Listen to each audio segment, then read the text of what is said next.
everyone, I'm currently suffering with something called gastritis, because I had too much alcohol with my dad the other night. But yeah, roll that goddamn intro, let's go! I'm trying so hard. I'm gonna piss on your ass and put my nuts in your ass. Right off the bat, right, the Skydance New Media game is an interesting one, and I'm going to talk about exactly what I think we're getting with that video game, some ideas, you know, all that good stuff. Alright, I won't lie to you guys, I did use ChatGPT a little bit, only because I'll be honest, I ran out of ideas, but I believe this game is going to be called Marvel's Flag of Our Fathers, or something along those lines, right?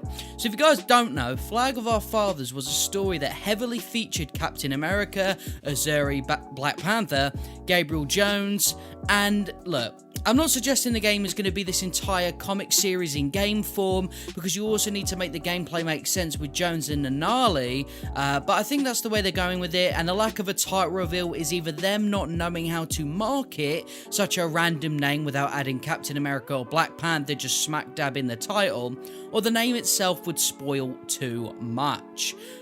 4 protagonists, 4 perspectives, right? So I've done it in bullet points, yeah?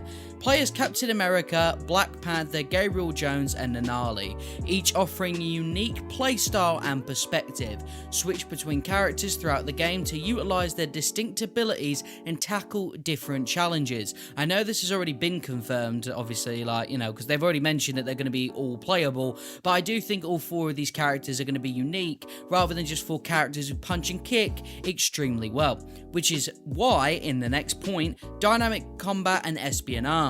Experience thrilling combat sequences as Captain America and Black Panther, utilizing their enhanced strength, agility, and combat techniques to take on Hydra's forces, as Gabriel Jones and Nanali engage in stealth missions, right, gather intel, sabotage enemy operations, and uncover Hydra's secrets. So the reason that it almost sounds like 2 different games is because I think showcasing Captain America as like a less flexible fighter than Black Panther is crucial. I think Cap is going to be utilizing the shield as well as the pistol a lot more, so BP can showcase a lot more hand-to-hand. It's offensive versus defensive in the case of those 2 guys, but if you want to go to the less powerful people, Gabriel Jones and Nanali, I think Gabriel Jones can be a lot more on the side of caution with his stealth missions, but have certain special abilities and stuff like that, you know, just like grenades and stuff like that.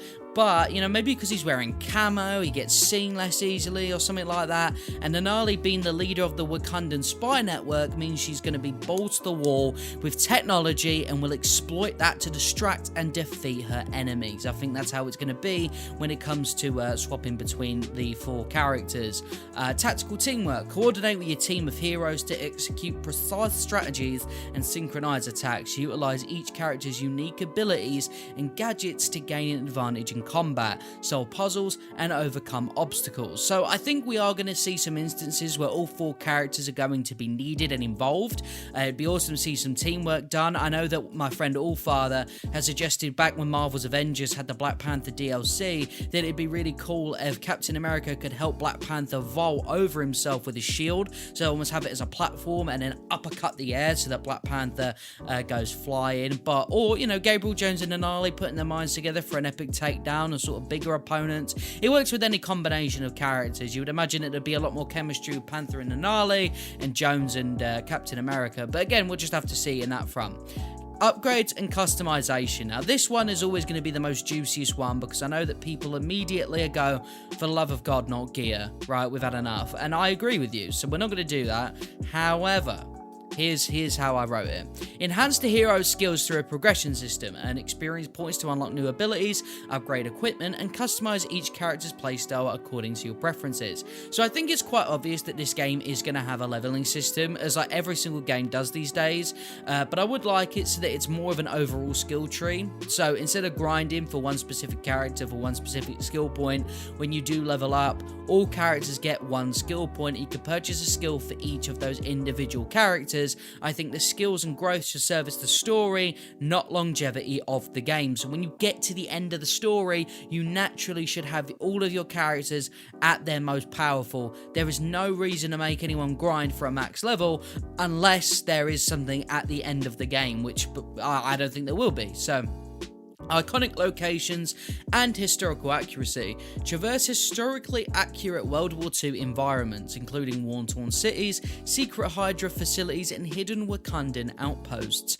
Experience iconic moments from the war, encountering recognizable landmarks, and participating in historical events. So I think it's obvious that, like with Captain America, Gabriel Jones, BP, Nanali, having two very different cultures, fighting a war in very different ways, just in general being different in all types of ways, we should be able to explore where these characters come from, right? So imagine being able to explore an old-fashioned Wakanda, well, like, you know, compared to now, obviously, Wakanda's still super advanced, and a worn-torn Paris, you know, or just different places, like maybe the boot camp that Captain America came from, or some training grounds for BP or something like that. Do you know what I mean? Like, I think that we need to really explore where these characters come from in order to sort of know what we're doing.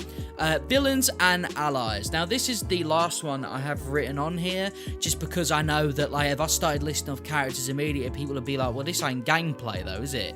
You know, and I agree. So, encounter a roster of memorable characters from the Marvel universe, including Red Skull, Baron Zemo, and other iconic villains. Form alliances with historical figures and superheroes such as Nick Fury, Peggy Carter, and the Howling Commandos as you work together to dismantle Hydra's operations. So, I do want to see, obviously, the rest of the Howling Commandos. Hydra with a big influence. You would imagine that Zemo, Red Skull, you know, characters like that are going to be pretty heavily involved. I'd be shocked if they're not.